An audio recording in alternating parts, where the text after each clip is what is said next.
po sa lahat. Samahan niyo po ako sa aking pagluluto ng banana chip. Para pangdagdag gasto sa bahay, sa pangangailangan. At saka po yung pangdagdag income.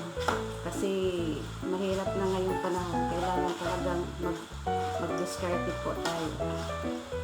Kasi nandito lang tayo sa bahay.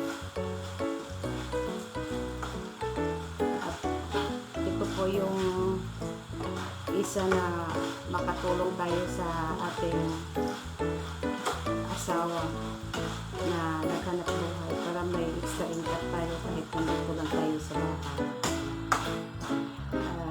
Samahan niyo po ako sa aking vlog, Annalisa Vlog. At sana po ay manood po kayo. Sa lahat